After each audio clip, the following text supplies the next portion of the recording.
Today, in this explainer, we're diving headfirst into a story of absolute relentless reinvention. We're looking at the world's most recognizable city, New York. We're going to see exactly how a tiny, quiet patch of undisturbed wilderness completely transformed into the sprawling global epicenter we know today. It's an incredible story packed with wild ambition, sudden disasters, and just unbelievable resilience. So let's just start with a number to set the stage here. 8.3 million. That is the number of people currently living shoulder to shoulder in the city today. It is a frankly staggering concentration of human life, energy, and, a whole lot of noise. And to move that massive density of people around, you need infrastructure. We're talking 32,000 streets making up this relentless, kinetic grid that basically never sleeps. And all of those streets and all of those 8.3 million people, they are spread across 5 iconic boroughs. 3 rivers, 5 boroughs, 1 globally dominant city. The scale is honestly kind of hard to wrap your head around sometimes. But that brings us to the big question, right? How did it get here? Because virtually everything that makes New York so famous today literally didn't even exist a century ago. How on earth did this mega metropolis evolve from a tiny European trading outpost just a little over 400 years ago? Well, to answer that, we have to look back. I mean, way, way back. Long before the concrete jungles and towering skyscrapers, this entire area was just dense woods, flowing rivers, and incredible wildlife.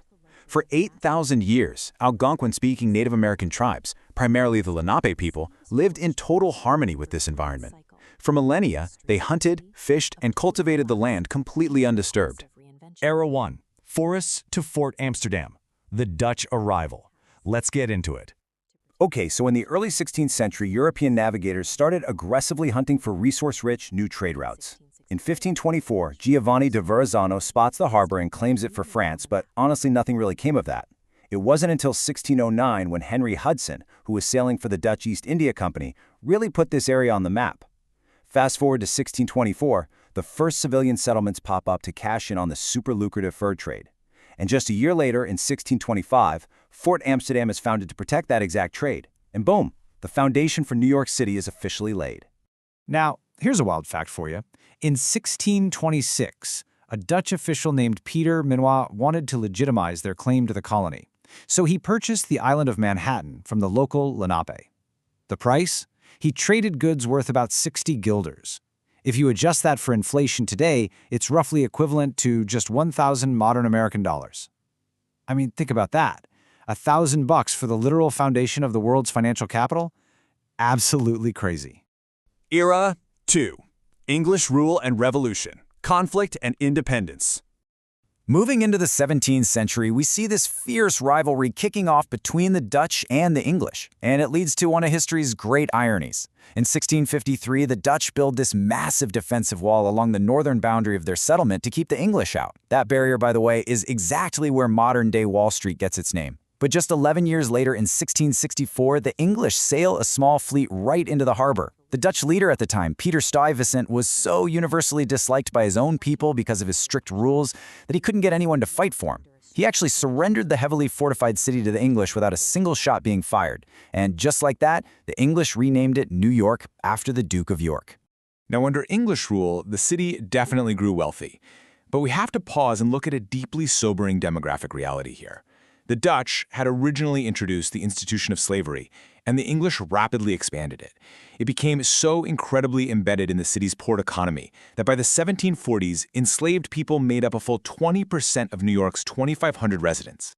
As we march into the 18th century, New York basically turns into a pressure cooker for political revolution. The Sons of Liberty organized here. The 1765 Stamp Act Congress successfully united the colony's opposition right in the city. Now, when the Revolutionary War actually broke out, George Washington suffered a really crushing defeat at the 1776 Battle of Long Island. That led to a brutal, years-long British occupation. But as we'll see as a running theme, the city persevered.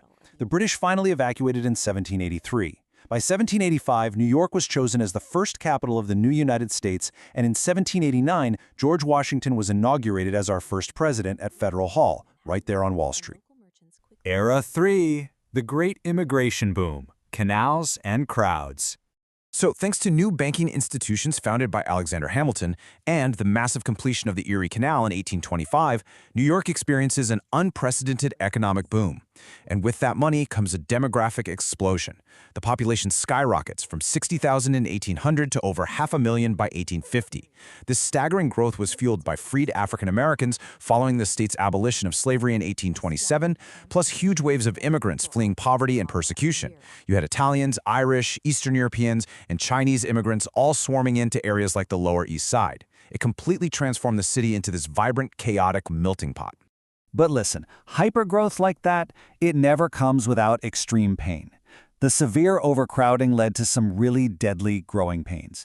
Densely packed tenements became absolute hotbeds for cholera outbreaks in the 1830s. Then, the Great Fire of 1835 literally leveled 50 acres of the city. Slums like the infamous 5 Points gave rise to violent, notorious gangs. You might have heard of the Dead Rabbits or the Bowery Boys. And during the Civil War, immense anger over wealthy men being able to just buy their way out of the military draft ignited the devastating 1863 draft riots. It remains one of the absolute worst incidents of civil unrest in American history. Era 4. Building the cultural capital. Titans of architecture and art. Following the Civil War, New York kind of made a decision. It wasn't just going to be an economic powerhouse anymore. It was going to be the undisputed cultural capital of the entire nation. It's like a golden age hits. Central Park opens up as this massive green oasis. The Museum of Natural History and the Met are founded almost back to back. The Brooklyn Bridge completely pushes the boundaries of engineering. The booming journalism industry starts shaping national opinion. And in 1886, the Statue of Liberty is erected, standing tall as a beacon of hope for the millions of immigrants arriving just before Ellis Island opened its doors in 1892. All this momentum rockets the city straight into the Roaring '20s, and this era reveals a totally fascinating dual nature for New York. Up in the sky, you've got architects racing to build these magnificent towers, like the Woolworth, Chrysler, and Empire State Buildings. But down below ground, during Prohibition, it's estimated that between 30,000 and 100,000 illegal speakeasies were flourishing across the city. The liquor and the jazz were flowing right alongside all that soaring economic confidence. Era 5. The modern megametropolis. Depression, war, and rebirth. Of course, the party had to stop.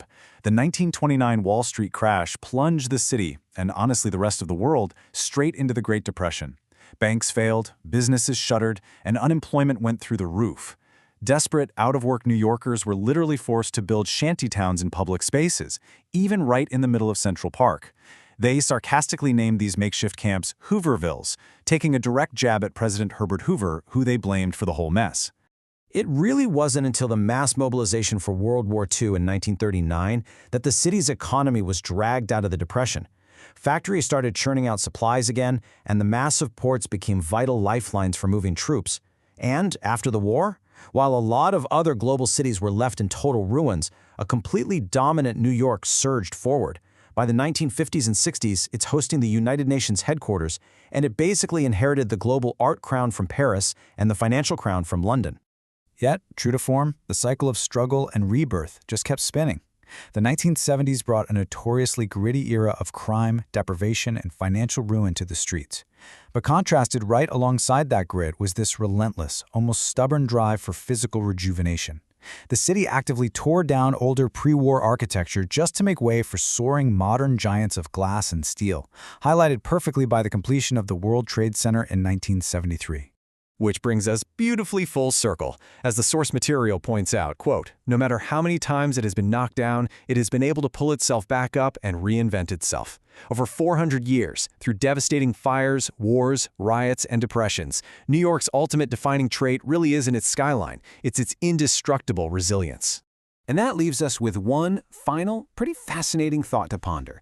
We have just seen how a tiny, quiet trading post evolved into an utterly unrecognizable, sprawling megametropolis. So after 400 years of nonstop reinvention, what do you think New York City's next identity will be? Thank you so much for watching this explainer, and remember to always keep questioning